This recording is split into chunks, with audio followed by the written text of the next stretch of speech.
सबसे पहले मैं परमेश्वर पिता को धन्यवाद देता हूँ और आज मैं आपके साथ में इसलिए बात कर रहा हूँ कि अभी बहुत से स्टूडेंट्स के एग्ज़ाम्स है और उस एग्ज़ाम्स में मैं आपको प्रोत्साहन देना चाहता हूँ, प्रेरणा देना चाहता हूँ और आपके लिए प्रार्थना भी करना चाहता हूँ। और आज आइए हम प्रभु का वचन हमसे क्या कहता है और इस वचन को हम पकड़े रहने से और उसी तरह से उस पर चलने से परमेश्वर हमको बुद्धि और ज्ञान देता है। और आइए इस परमेश्वर ने हमको 2 महीने संभाला और आने वाले एग्जाम्स में भी हमारे स्टूडेंट्स को जो भी यीशु मसीह पे विश्वास करते हैं उनको वो सफलता देने वाले हैं। तो वचन 119 भजन 119 और उसका 97, 98, 99 और 100 या 98, 99, 100 को मैं पढ़ना चाहूँगा। तो जैसे कहा है कि 98 में लिखा है कि तू अपनी आज्ञाओं के द्वारा मुझे शत्रुओं से अधिक बुद्धिमान करता है क्योंकि वे सदा मेरे मन में रहती है। तो परमेश्वर की आज्ञा को अगर हम मानेंगे तो वो हमें क्या करेगा, वो हमको सफलता देगा या हमको वो क्या करेगा, बुद्धिमान बनाएगा। और हम सब लोग बुद्धिमान बनना चाहते हैं और याकूब का 1:5 भी कहता है कि जिसको बुद्धि की घटी है, कमी है, वो परमेश्वर से मांगे, वो बिना उलाहने देता है। तो प्रार्थना कीजिए, प्रभु का वचन पढ़िए और तुम्हारे स्टडी के लिए परमेश्वर ने यानी तुम्हारा कंसंट्रेशन या तुम्हारा ध्यान लगने के लिए परमेश्वर से प्रार्थना कीजिए। पिछले सारे बातों को भूल के मैंने कितना समय बेकार गवाया या जो भी नकारात्मक विचार आ जाते हैं उसको छोड़ के परमेश्वर के विश्वास के आत्मा में आइए। परमेश्वर के लिए असंभव कुछ नहीं और अभी से तैयारी कीजिए और उसकी आज्ञा मानिए। हर दिन परमेश्वर का वचन पढ़ना शुरू कीजिए तो हमको अपने शत्रु से ज्यादा, क्योंकि जब आप फेल होंगे तो यही शत्रु आपके ऊपर हंसेंगे, लेकिन जब आप सफलता पाएंगे तो यही शत्रु कहेंगे कि आपने सफलता पाई बोल के आपके लिए ताली भी बजाएंगे। और इसके लिए परमेश्वर हमारे वैरियों के सामने, शत्रुओं के सामने वो हमको मेज बिछाता है और ऐसा परमेश्वर हमारे साथ में है।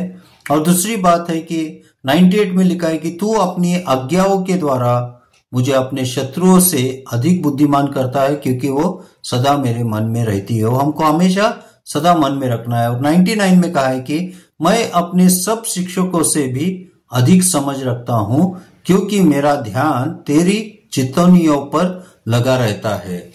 परमेश्वर के दिए हुए नियमों को, इंस्ट्रक्शंस को या उसकी चितौनियों के ऊपर अगर हम लोग ध्यान रखते हैं तो हमको अपने टीचर से भी ज्यादा वो हमको क्या करता है, बुद्धि देता है।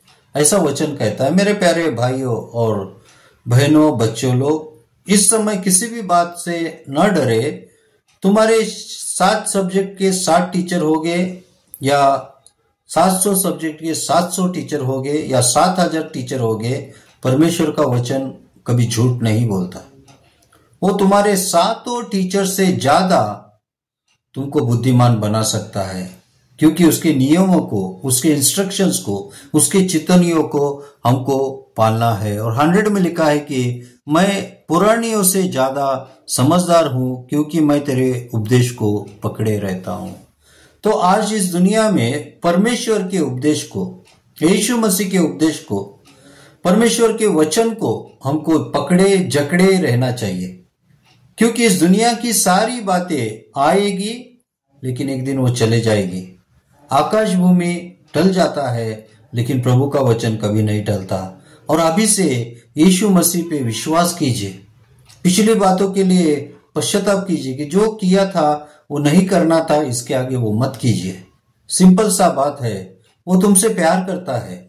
वो तुम्हें कोई सजा या तुमको 40 दिन 40 रात उपवास करो बोल के नहीं बोलता है कि तुम अपने हृदय को शुद्ध करो, शुद्ध मन से उसके पास आओ, शुद्ध विश्वास से उसके पास आओ। तभी क्या करता है कि वो जो बुजुर्ग लोग हैं उनसे भी ज्यादा परमेश्वर आपको बुद्धिमान बना सकता है। और यहाँ पे हमने सीखा है कि वो हमें वैरियों से ज्यादा बुद्धिमान बनाता है, वो हमें टीचर से ज्यादा बुद्धिमान बनाता है और हमें बुजुर्गों से ज्यादा बुद्धिमान बनाता है। इस एग्जाम्स के टाइम में परमेश्वर आप सबको इस वचन के द्वारा एंकरेज करे। प्रार्थना करे। सर्वशक्तिमान परमेश्वर पिता, इस समय मैं प्रार्थना करता हूँ प्रभु, जो जो बच्चे लोग प्रभु एग्जाम्स को बैठने वाले हैं, उनके प्रिपरेशन में तू उनकी सहायता कर, उनकी याददाश्त में प्रभु तू उनकी सहायता कर। हाँ प्रभु जी, जो समय वो प्रभु तेरे वचनों में देना था, या जो समय तेरे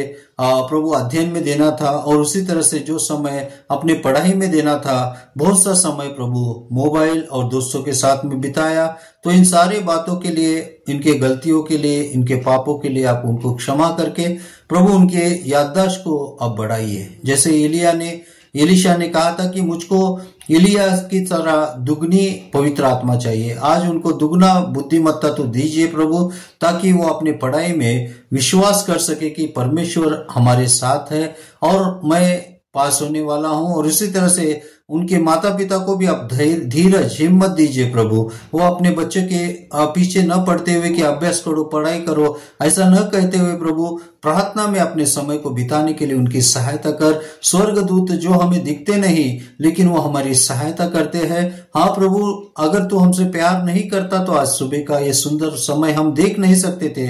विशेष करके प्रभु इन बच्चों के ऊपर जो भी बुरी बातों की छाया है, बुरे विचारों की छाया है, यीशु के नाम से, यीशु के लहू से, उसके कोड़े खाने से प्रभु हम चंगा हो गए। हमारा हीलिंग शारीरिक, मानसिक, आत्मिक सब तरह से हुआ है, ऐसा हम विश्वास करते हैं प्रभु। और इन बच्चों के ऊपर आपके लहू के द्वारा आपने चंगाई दी है, उनके एग्जाम में आप सफलता दिए है, इसके लिए धन्यवाद देते हुए सारी प्रार्थनाएं यीशु आपके ही नाम से मांगते, सुन और कबूल कीजिए। आमीन, आमीन, आमीन। प्रभु परमेश्वर आपको सफलता दिया है, ऐसा विश्वास करके अपने अध्ययन को, अपने अभ्यास को, अपने पढ़ाई को करना शुरू कीजिए। साथ में प्रभु के वचन का भी थोड़ा सा ध्यान मनन कीजिए। और एग्जाम होने के बाद में हर दिन 3 चैप्टर प्रभु के वचन पढ़िए, और संडे को 5 चैप्टर पढ़ने से पूरा साल में आपका बाइबल कंप्लीट होगा। परमेश्वर पिता आपको सफलता दे। आमीन।